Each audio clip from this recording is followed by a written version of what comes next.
오늘로 우리가 이제 갈라디아서 세 번째 시간을 갖게 됩니다. 우리가 지난 시간에 갈라디아서의 주요 주제 그리고 부차 주제 그리고 1절에서 5절까지의 머리말에 대해서 우리가 살펴보았습니다. 1절의 앞부분과 그리고 4절 5절이 굉장히 중요하다고 했고, 왜 중요하냐면 거기에 주요 주제와 부차 주제가 나와 있기 때문에 그렇다고 했습니다. 혹시 기억하십니까? 계속 반복될 거예요. 주요 주제가 뭐예요? 율법으로 말미암는 게 아니라 그리스도로 말미암아 새 이스라엘이 된다는 거예요. 이게 이제 우리가 예수 그리스도를 믿어야 되는 이유죠. 부차 주제는 뭐예요? 엉터리 교사들의 말과 행동에 현혹되지 말고 바울을 따라갖고 새롭게 되라는 거예요. 그러니까 사람이 아니라 하나님이다. 그 내용입니다. 1절 5절 이제 머리말이라고 했습니다. 보통 바울이 이렇게 머리말로 하고 나서는 대부분 감사 얘기를 합니다. 그래서 학자들은 이 감사의 내용을 감사 형식, 그러니까 땡스기빙 포뮬러라고 이렇게 얘기를 하는데요. 일반적으로 보통 일반인들이 편지를 보낼 때도 이렇게 발신자와 수신자를 얘기하고 난 다음에 기원을 합니다. 당신에게 어떻게 되기를 기원합니다. 그렇게 했는데 바울은 이 갈라디아 교회에 이 감사를 하지 않습니다. 그렇게 하질 않아요. 웬만하면 바울은 편지를 쓸 때 다 감사를 해요. 로마서 1장 8절. 나는 먼저 여러분의 모든 일로 예수 그리스도를 통하여 나의 하나님께 감사를 드립니다. 에베소서 1장 15절. 그러므로 나도 주 예수에 대한 여러분의 믿음과 모든 성도들 향한 사랑을 듣고서 여러분을 두고 끊임없이 감사를 드리고 있으며. 골로새서 1장 3절. 우리는 여러분을 위하여 기도할 때에 항상 우리 주 예수 그리스도의 하나님 아버지께 감사를 드립니다. 데살로니가전서. 우리는 여러분 모두를 두고 언제나 하나님께 감사를 드립니다. 이렇게 다 편지를 보내면서 감사를 해요. 그리고 이제 교회 중에 진짜 바울을 속썩였던 교회가 있습니다. 그 교회가 고린도 교회거든요. 여하튼 그 고린도 교회에게도 편지를 보낼 때도 감사 인사를 합니다. 나는 여러분이 그리스도 예수 안에서 받은 하나님의 은혜를 생각하고 여러분의 일로 언제나 하나님께 감사를 드립니다. 이렇게 다 감사를 하는데 갈라디아서에는 감사를 하지 않습니다. 아니, 못해요. 보통은 그 교회 교인들이 예수로 인하여 적절한 삶을 보이기 때문에 다 감사를 합니다. 근데 갈라디아 교회는 그렇지 않기 때문에, 엉터리로 살기 때문에 그들의 삶 때문에 감사합니다라고 얘기를 못하는 거예요. 오히려 바울은 이 변개된, 그러니까 이 갈라디아 교회를 보고 충격을 표현하고 있습니다. 6절에 보게 되면 난 이상히 여긴다. 나는 정말 놀라지 않을 수가 없다라는 거예요. 그러니까 내가 여러분들의 소문을 들었는데 정말 이거 믿기 어려울 지경이다라는 말입니다. 그러니까 나는 놀라지 않을 수 없다는 이 표현은 책망하는 그런 의미도 내포되어져 있습니다. 그러니까 바울은 그들을 부르신 이를 배반하고 있는 그들의 모습을 보면서 이거 도저히 이해하기가 어려웠던 거예요. 왜냐하면 지금 갈라디아 성도들이 어때요? 하나님을 떠나고 있는 거예요. 그리스도의 은혜 안으로 부르신 분에게서 떠나고 있는 거예요. 그러니까 아니, 그들을 사랑하고 그리스도 은혜로 그들을 부르신 그 하나님을 떠나고 있으니 바울이 이렇게 놀라지 않을 수가 없다라고 표현을 하는 거죠. 이 사람들은 그럼 왜 떠날까? 그리스도의 그러니까 하나님의 은혜가 있고 구원이 있는데 이것을 떠나가지고 어디로 가는 거예요? 스스로 구원을 얻으려고 하는 거예요. 하나님이 주시는, 값없이 주시는, 아니 값으로 따질 수 없는 그러한 선물에 대해 가지고 오히려 그들이 값을 지불하겠다라고 시도를 하고 있는 거죠. 그러니까 바울이 놀라지 않을 수 없다라는 표현을 합니다. 여기 이제 빨리 떠나라는 말이 있습니다.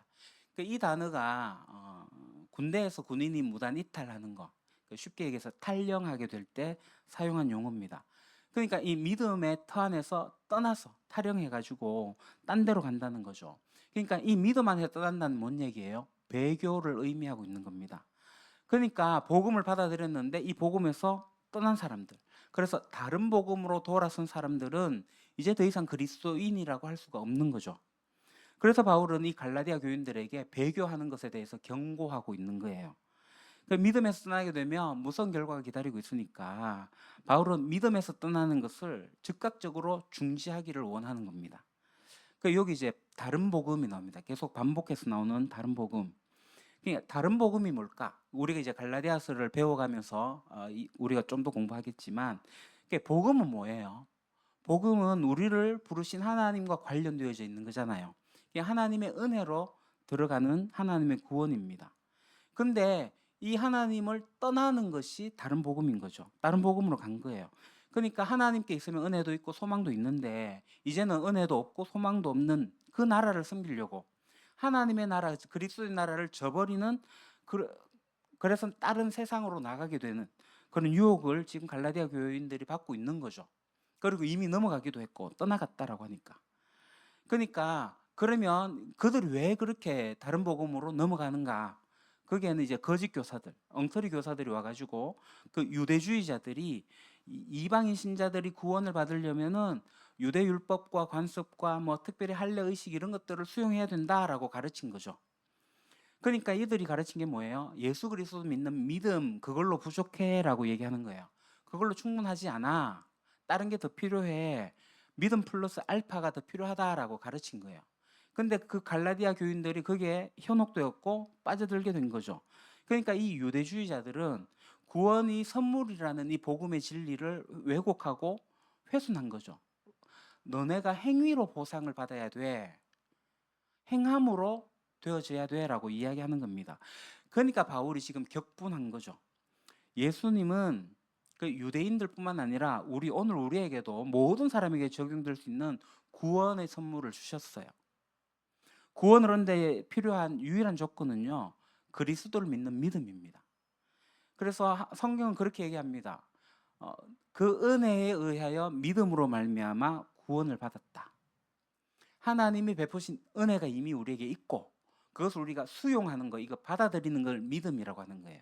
그거는 내가 하는 거예요. 내가 받아들이는, 그때 이제 구원이 이루어지는 거죠. 그 은혜에 의해 갖고 우리가 믿음을 구원으로 선물을 받게 됩니다. 그런데 구원을 받으려면은 단순히 그 받아들이는, 그러니까 구원을 믿는 이 단순한 믿음 외에 다른 게 더 필요해라고 이야기하는 사람들이 있다는 거예요. 그러니까 그런 사람들 우리가 경계해야 되겠죠. 그러니까 구원을 받으려면은 믿음 말고 다른 것이 더 필요하다고 이야기하는 것은 예수님이 십자가에서 죽으신 것을 무효화하는 거고 무시하는 거고 그걸 부정하는 겁니다. 예수 그리스도의 복음은요, 생명을 변화시키는 하나님의 진정한 소망의 메시지를 두고 있는 거거든요. 근데 그걸 무시하는 거예요. 하나님께서 우리를 구원하겠다는 이 얼마나 좋은 소식, 복음입니까? 그런데 그 시대도 마찬가지였지만 오늘날 우리 시대에도 다른 복음들이 넘쳐 흐릅니다. 어떤 사람들은요, 각기 자신의 복음이 하나님의 이 원래 복음보다 더 쉽고 훌륭하고 더 의미 있고 효과적인 방식이라고 주장하기도 해요. 소위 이단들이 그렇게 이야기를 하지 않습니까? 그런데 이러한 복음들이 이 세상에 널려 있는 게 아니에요. 슬픈 사실은 이러한 다른 복음들이 이 교회 안에도 침투해 있다는 거죠. 다시 말씀드리지만 이 복음의 그러니까 다른 복음의 치명적인 약점이 뭐냐 하면 하나님의 은혜를 무시하거나 그 은혜를 간과하는 데 있습니다. 그러니까 다른 복음들은요, 하나님의 은혜 플러스 믿음 플러스 뭔가 자꾸 이야기하는 거예요. 인간의 지혜가 필요하다, 테크놀로지, 교육, 과학 등. 그러니까 그들만의 소망을 개발해가지고 만들어내는 거예요.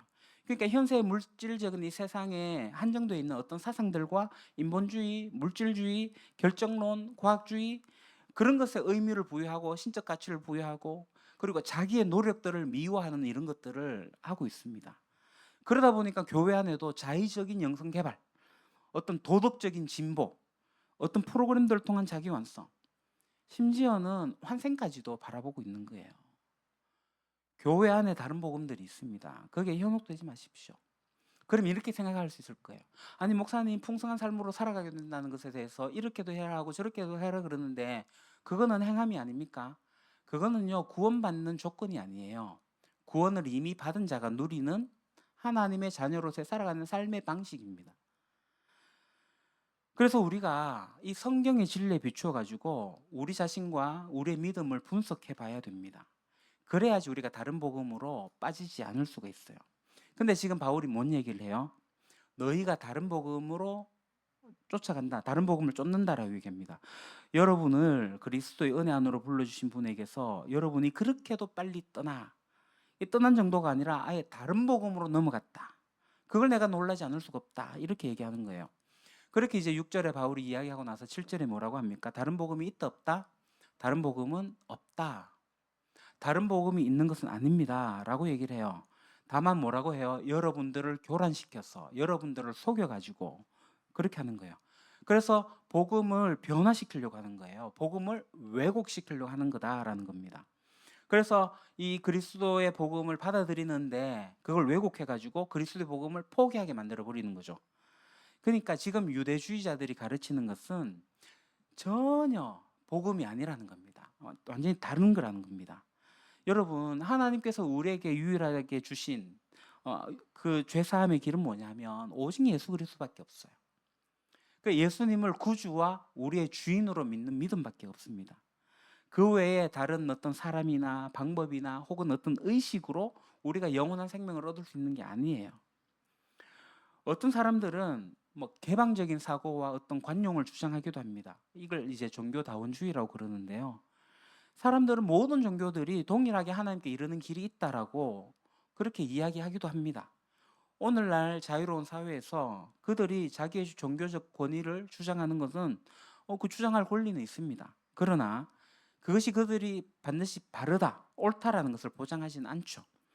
하나님은 인간이 만든 종교를 예수 그리스도를 믿는 믿음과 대체하지 않으십니다. 그거 인정하지 않으세요. 하나님은 오직 예수 그리스도라는 오직 한 길만을 준비하셨습니다. 그런데 지금 이 갈라디아 교회에 미혹시키고 있는 사람들이 유대주의자들이잖아요. 이 유대주의자들이 5장 11절 이하를 보게 되면 뭘 주장하고 있냐면 할례와 어떤 특정 식물에 대한 금지, 그와 같은 이제 구약의 관습들, 그런 것들을 신자들이 지켜야 된다라고 이렇게 주장하고 있었던 열렬한 유대주의자들이었어요. 한번 생각해 보십시오. 어떤 교회에 유대계 그리스도인들이 이 교회의 다수를 차지하거나 아니면 전부를 차지하고 있다면 그들이 그런 주장을 하고 있으면 야 구약의 관습을 지켜야 돼 라고 하면 그 교회에 별로 문제를 일으키지 않을 거예요. 왜냐하면 그곳에 있는 사람들이니까. 이미 그것이 문화적으로 습득되어 있는 사람들이니까. 근데 유대적 배경이 없는 사람들이 이방인들이 교회에 들어와서 그리스도인이 되어가지고 그들과 함께 생활하게 될 때 이것은 이제 문제가 되는 거예요. 당연히 이런 문제들이 발생하게 됩니다. 이 사람들이 이방인 그리스도인들을 자꾸 유대인으로 개종시키려고 하는 거죠. 그러니까 이 유대주의자들의 가르침은 갈라디아 교회를 그 교인들을 혼란스럽게 하게 된 거예요. 그러니까 이 갈라디아 교인들이 그 이전에 이미 바울로부터 복음을 받아들였는데 지금 유대주의자들이 와가지고 이상한 얘기를 하니까 바울은 그런 얘기를 하질 않았거든요.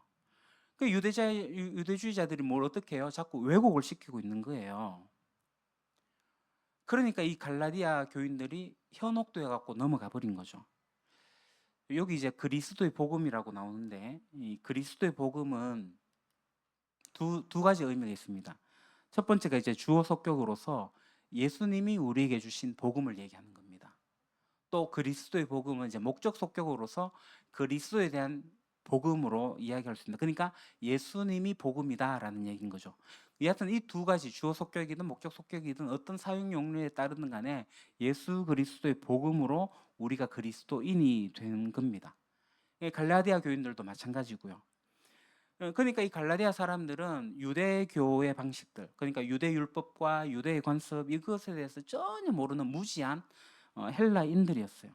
근데 이 유대주의자들이 찾아와가지고 이상한 주장을 하는 거예요. 그러니까 아마 이 유대주의자들도 이 개신교 안에 그러니까 이 그리스도인이 되어 있긴 하지만 굉장히 극단적인 분파로 볼 수가 있겠죠. 여하튼 그들이 예수님을 믿긴 믿었지만 생활 방식이 상당히 달랐습니다. 그래서 유대주의자들이 이 갈라디아 교회에 들어온 새로운 이방인 개종자들에게 그들이 자꾸 구약을 이렇게 가르치고 율법을 가르치고 할례를 받아야 된다라고 거기에 대해서 굉장히 열심을 낸 거죠. 그럼 왜 도대체 이 사람들이 열심을 냈을까?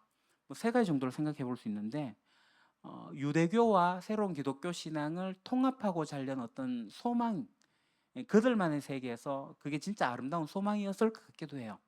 또 두 번째는 이 유대교의 전통에 대한 애정이 있었던 거예요. 너무나도 좋았던 거예요. 그러니까 그들에게 그걸 가르치려고 하는 거죠. 또 세 번째, 바울의 권위를 훼손하고자 하는 어떤 질투 어린 욕망도 있지 않았겠는가, 뭐 이렇게 볼 수 있습니다. 뭐 유대주의자들의 동기가 어떻든 간에 그것이 순수하든 또는 불순하든 간에 이 가르침은 이 갈라디아 교회의 교인들을 심각하게 위협했기 때문에 바울은 조치가 필요했던 거고 편지를 보내게 된 거죠. 그러니까 이 유대주의자들은 예수 그리스도를 말미암는 자유와 기쁨을 그 은혜를 누리며 살아가도록 그렇게 격려하지 않았어요. 오히려 율법을 만들어 자꾸 그들에게 짐을 지우고 말았습니다. 오늘 현대 사회에서도 여전히 복음의 과감한 단순성을 받아들이기 힘들어하는 경우가 있어요. 그러니까 우리가 죄인인 걸 깨닫고 또 우리가 죄를 회개하고 하나님의 값없는 이 죄사함의 선물을 받아들이는 거, 이것만 있으면 충분한데 그거 외에 플러스 더 필요한 게 있어 라고 말을 하기도 하죠. 여러분, 복음은요 굉장히 단순합니다. 심플해요. 그렇다고 해가지고 복음이 쉬운 건 아닙니다. 심오합니다. 한번 생각해 보십시오. 자, 아기가 세상에 태어나게 될 때 스스로 값을 지불해야 된다고 생각하십니까? 아마 그런 생각은 하지 않을 거예요. 그럼 우리가 영적으로 탄생하게 될 때 어떤 식으로든 우리가 비용을 지불해야 된다고 생각하십니까? 그렇진 않잖아요. 그러니까 그리스도인이 갖는 오해는 보통 예수 그리스도 안에 있는 하나님의 놀라운 은혜를 망각하기 때문에 생겨납니다. 이 그분의 은혜를 생각하면요, 이 다른 복음으로 넘어갈 수가 없습니다. 바울이 그리스도의 복음을 왜곡시키려는 하는 사람들이 있다 이렇게 얘기를 하는데, 그렇다고 해갖고 바울은 이 유대주의적인 요소들을 완전히 거부한 건 아니에요. 바울은 유대인이기 때문에 성전에서 예배하고 또 종교 절기를 지키는 바리새파 사람이었습니다. 유대인이었어요. 그렇다고 해가지고 그가 자신이 선택한 복음, 예수 그리스도에 대한 복음이 이 굉장히 단순한 이 진리가 어떤 식으로든 훼손되어서는 안 된다라고 생각을 한 거죠. 그 진리가 뭐예요? 예수 그리스도를 믿는 믿음으로 구원 얻는다. 이거는 유대인에게도 적용되고 이방인에게도 적용되고 오늘 우리에게도 동일하게 적용이 됩니다. 근데 이 모든 가르침, 그 진리를 왜곡하는 거예요. 그러니까 여기 이제 왜곡한다라는 말이 나와요. 이게 진실을 혼동시키고 또 복잡하게 하는 그런 의미가 있는데 그것을 넘어서서 원래 사실을 완전히 뒤바꾸어 버리는, 그러니까 정반대로 만들어 버리는 것을 의미합니다. 그러니까 이 갈라디아에서 바울이 우려하고 있는 건 뭐냐면 그가 말하고 있는 이 복음이 무엇인가라는 것에 대해 가지고 오늘 우리가 진지하게 생각하게끔 하는 거죠. 당시에 갈라디아 교인들도 마찬가지였을 거예요. 우리와 마찬가지로 그들은 예수님의 생애와 또 예수님의 그 어떤 사역을 직접 목격한 사람들의 이야기, 그걸 들어서 복음을 받아들였어요. 그 외에는 더 이상 알지를 못했습니다. 그들에게 복음으로의 초대는 바울을 통해서 이루어진 거예요. 오늘 우리는 어때요? 우리는 성경을 통해서 믿음의 선배로부터 듣고 나서 그것을 알게 된 거죠. 그러니까 우리는 일단은 그들보다 좀 더 나은 것은 성경이 있어요. 복음서가 있어요. 바울이 쓴 서신들도 갖고 있어요. 그래서 우리는 성경을 볼 수도 있고요. 성경에서 예수님께서 복음을 어떻게 이야기하고 있는지도 우리가 배우고 있습니다. 그럼 예수님이 복음을 뭐라고 얘기를 해요? 마가복음서에서 이렇게 얘기합니다. 하나님 아들 예수 그리스도의 복음의 시작이라. 예수 그리스도의 복음의 시작은 이러하다. 그러니까 예수님의 공식적인 첫 메시지에 대해서 마가가 이렇게 기록하고 있는 거예요. 그러니까 예수님께서 전하신 소식, 그리고 예수님이 살아가시고 사역하시는 것은 복음이다라는 거예요. 그게 가스펠인 거죠. 그러니까 예수님이 복음이다라는 거죠. 그러니까 마가복음 1장 14절 15절 예수께서 갈릴리에 오셔서 하나님 나라에 하나님의 복음을 전파하며 이르시되 때가 찼고 하나님 나라 가까이 왔다. 회개하여라 복음을 믿으라. 이렇게 말씀하셨고, 마가복음 8장 35절 10장 29절 13절 10절에 보게 되면요, 예수님과 복음을 동일시하고 있습니다. 동등한 우월적 가치를 부여하고 있는 거예요. 그러니까 예수님은 이 복음이 자신의 이야기가 전파될 거다, 복음이 전 세계에 전파될 거다라고 예언도 하셨습니다. 그러니까 예수님과 복음은 분리될 수가 없습니다. 그러니까 예수님, 니콜, 복음입니다. 예수님은 복음입니다. 그런데 이 복음을 왜곡하는 것을 바울이 지금 갈라디아 교회에 대해서 충격으로 받아들이고 있는 거예요. 그렇게 이제 다른 복음 넘어갔다 하고 이야기하면서 8절 9절에 뭐라고 얘기를 해요? 누구든지 이 다른 복음을 전하면 저주를 받을 거다라는 거예요. 바울이 지금 저주 이야기하는 것은 굉장히 지금 화가 나 있는 거죠. 고린도 교회가 그렇게 속썩였어도 바울이 진짜 우울증이 왔거든요. 그럼에도 이 고린도 교회에 좋게 얘기하려고 무단히 노력을 해요. 근데 이 갈라디아 경우에는 진짜 화가 나가지고 그냥 얘기하는 게 아니라 아예 복음을 버렸기 때문에 저주까지 이야기하는 거예요. 그러면서 하는 말이 뭐라 그래요? 천사가 그런 말을 할지라도 저주를 받는 거다. 그러면 이 다른 복음이 도대체 뭐냐? 도대체 유대주의자들이 와가지고 그들에게 뭔 얘기를 했길래 다른 복음, 다른 복음, 다른 복음을 이야기하는가? 여러분 한번 생각해 보십시오. 우리가 다른 복음 할 때 예수 플러스 알파 정도의 수준으로 머물러 있지 않기를 원합니다. 그러니까 이 유대주의자들이 갈라디아 교회에 와가지고 예수 믿지 마세요 이런 얘기는 하지는 않았을 겁니다. 그랬다면 아마 그들을 배척했겠죠. 근데 그들이 우리도 예수를 믿어 똑같은 표현을 하는 거예요. 그러면서 딴 얘기를 하는 거죠. 그러면서 그들이 주장한 게 뭐냐면 예수 믿는 거 플러스 알파를 얘기한 거예요. 추가로 율법을 지켜야 돼. 이게 이제 보통 우리들의 생각입니다. 그러니까 갈라디아 교회에 거짓 교사들이 와가지고 예수를 믿긴 믿는데 율법도 지켜야 돼 이런 식으로 얘기했다라는 걸 우리가 보통 그렇게 생각을 하고 있습니다. 지금까지도 그렇게 이해를 하고 있는 거죠. 일부 맞습니다. 아니 상당히 맞습니다. 근데 그게 자세하게 들여다보면 그걸로 조금 부족한 것 같아요. 잘 설명이 안 됩니다. 그래서 우리가 갈라디아서 전체를 읽으면서 이 다른 복음이 뭔지를 구체적으로 좀 알 필요가 있습니다. 결론을 말씀드리면 6장에 가면 답이 나와 있어요. 또 어떤 사람이 다른 복음을 다르게 이야기하기도 합니다. 그게 뭐냐면은 교회를 어지럽히는 유대주의자들이 어떤 구원 문제를 이야기하기에 앞서가지고 유대인하고 이방인하고 이 갈등 사이에 있었던 거죠. 근데 이 갈등 문제를 다루면서 뭔가를 얘기했는데 그게 다른 복음이라는 거예요.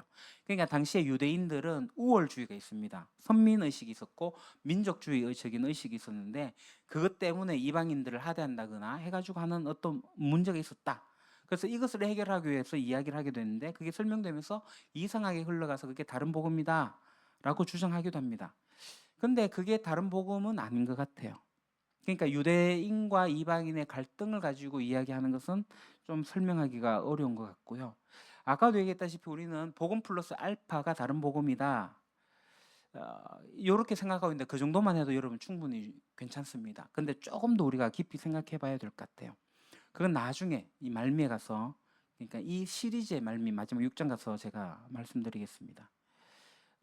그냥 단순히 생각하면 복음 플러스 알파 정도가 다른 복음이다라고 이해하시면 되겠습니다. 여하튼 우리가 이 갈라디아서를 보면서 도대체 복음을 떠나고 다른 복음으로 갔다는 그 의미가 뭔지를 좀 구체적으로 알면 좋겠습니다. 그러니까 쉽게 생각하면 그거예요. 바울이 전한 복음과 그들이 전한 내용이 충돌되는 거예요. 예수 그리스도의 복음과 충돌되는 어떤 지점이 있다라는 거죠. 그게 뭐냐? 도대체 유대주의자들이 뭔 얘기를 했길래 이게 충돌되고 바울은 그게 다른 복음이라고 이야기했을까? 그걸 우리가 갈라디아서를 읽으면서 찾아내야 되는 거죠. 자, 재밌는 거는요. 이 6절에서 10절까지 이 내용을 보시면 이 6절의 내용에 그리스도의 복음과 다른 복음을 이렇게 대비시키고 있습니다. 여러분 주요 주제가 뭐라고 그랬어요? 이게 다른 복음 얘기예요. 그러니까 율법의 행위로 새 이스라엘이 된다. 그렇게 이해했는데 그게 아니야. 그리스도로 말미암아 새 이스라엘이 된다라는 겁니다. 이게 이제 주요 주제예요. 그리고 10절 한번 보십시오. 내가 지금 사람들의 마음을 기쁘게 하려고 하고 있습니까? 아니면 하나님의 마음을 기쁘게 해드리려고 하고 있습니까? 아니면 사람의 환심을 사려고 하고 있습니까? 내가 아직도 사람의 환심을 사려고 하고 있다면 나는 그리스도의 종이 아닙니다. 그러니까 이게 뭐예요? 사람에게 좋게 하랴 하나님께 좋게 하랴. 그러니까 이게 사람이냐 하나님이냐. 이게 어디서 듣던 얘기죠? 어디에 나왔어요? 1장 1절에 나왔잖아요. 사람이 시켜서 사람으로 말미암아 된 거 아니야. 예수 그리스도로 하나님으로 말미암아 된 거야. 이거예요. 이게 이제 부차 주제입니다. 하나님이냐 사람이냐. 그러니까 바울은 이 주요 주제 부차 주제를 계속 언급하고 있으면서 그리스도의 사건으로 말미암아 새 이스라엘이 돼. 우리가 사람으로 되어지는 게 아니라 하나님으로 되어지는 거야. 라는 이야기를 계속 쓰고 있습니다. 그러니까 1장 1절부터 1장 10절까지에 두 번씩이나 반복해가지고 쓰고 있는 거예요. 이게 굉장히 중요하기 때문에 그리스도의 복음이 있다. 다른 복음으로 넘어가게 되면 저주를 받을 거다. 그 이야기를 하는 거예요. 반복해서 이야기하고 있습니다. 그러니까 바울이 하고자 하는 핵심은 여기에 다 들어있다고 보시면 됩니다. 그 다음에 이제 바울의 에피소드들을 쭉 이야기하면서 바울이 이야기를 하게 될 거예요. 그러면서 이 이야기를 합니다. 주요 주제, 부차 주제. 그리스도의 사건으로 말미암아 우리가 구원받는다. 하나님으로서 가능하지 사람으로서 가능하지 않다. 그 이야기를 계속하고 있는 거죠. 자, 말씀을 정리하겠습니다. 바울이 전하는 내용은 확고합니다. 다른 복음은 없어요. 오직 예수 그리스도를 통한 믿음만이 우리를 구원하는 유일한 길입니다. 아주 단순하고 심오한 복음의 진리 위해서 우리의 믿음을 굳건하게 세워야 되겠죠. 그러니까 왜곡된 어떤 것들을 우리가 현혹될 필요도 없고 거기에 넘어갈 필요도 없고 흔들리지 않는 삶을 살아가야 될 겁니다. 또한 우리는 값없이 주신 하나님의 은혜를 기억해야 돼요. 그 은혜에 뭔가를 덧붙이려고 하려는 시도는 다 거부해야 됩니다. 그리스도의 복음만이 참된 복음이고 이 복음 안에서 우리가 진정한 자유와 기쁨을 누릴 수 있는 거예요. 내 배에서 생수의 강이 흘러 넘치게 될 거예요. 진리가 너희를 자유케 할지니 우리가 자유하게 될 거예요. 복음의 은혜 가운데로 들어가면 됩니다. 그래서 우리가 그걸 알기 위해서 성경을 좀 읽으시고 그리고 성경을 읽게 될 때 진리로 이끄신 성령님에 의탁해가지고 성령님께 집중해가지고 진리 가운데 들어서기를 바랍니다. 그러면서 우리의 관계의 방향성을 좀 점검해야 돼요. 내가 사람들에게 인정받기를 원하는가? 아니면 내가 하나님 앞에서 인정받기를 원하는가? 그거 여러분 점검해 보셔야 됩니다. 혹시 찬양단이 우리 성도들에게 뭔가를 잘 보이기 위해 갖고 이 앞에 쓴다면 하지 마십시오. 목사인 제가 여러분들에게 뭔가 잘 보이기 위해서 뭔가를 하려고 했다면 저 목사하면 안 됩니다. 하나님과 사람 앞에서 어떻게 하시겠냐는 거예요. 물론 사람들에게 좋게 보여야 됩니다. 그들을 구원하기 위해서 우리가 선한 그리스도인으로 그들을 잘 보여줘야 돼요. 그러나 우리들의 목적이 사람에게 잘 보기 위한 거라면 그거 다른 복음입니다. 사람들 시선 너무 의식하지 마시고요. 하나님께 집중하십시오. 또한 우리가 세속적 가치에 너무 집중하지 마시고 하나님 나라 복음에 집중하시면 좋겠습니다. 그래서 그리스도의 복음을 우리가 마음껏 누리면 참 좋겠습니다. 우리 유림교회의 모든 성도들이 정말 예수 그리스도의 복음으로 평화를 누리고 또 은혜를 누리고 그 안에서 정말 자유롭게 진리 가운데 살아가는 저와 여러분들이 되기를 바랍니다. 기도하겠습니다. 거룩하신 아버지 하나님, 우리가 복음을 받아들이고 그래서 그리스도인으로서 살아가게 될 때에 하나님이 주신 은혜를 마음껏 누리기를 원합니다. 의무적으로 성경을 읽는 게 아니라 하나님께서 우리에게 베푸신 그 말씀을 우리가 누리며 하나님을 더 깊이 알아가고 예수님을 더 깊이 알아감으로써 성령님이 오늘 우리에게 행하시는 놀라운 일들을 기억하며 누리게 하여 주십시오. 하나님과의 만남이 얼마나 소중한 것인지 예배하는 가운데 깨닫게 하시고 나의 찬양의 제사에 입술의 고백이 하나님께 다다르게 될 때에 그 보좌로부터 오는 생수의 은혜가 얼마나 크고 놀라운 일인지를 누리게 하여 주십시오. 그래서 예수 그리스도로 말미암아 새롭게 된 피조물인 저희가 새로운 삶으로 거듭나 살아가는 삶의 방식들을 배우고 익히며 살아가는 저희들이 되어지기를 소망합니다. 진리가 너희를 자유케 하리니 우리가 자유케 되기를 원합니다. 예수 그리스도의 복음을 자유롭게 마음껏 누리는 우리 유림교회 되게 하옵소서. 예수님의 이름으로 기도합니다. 아멘. 우리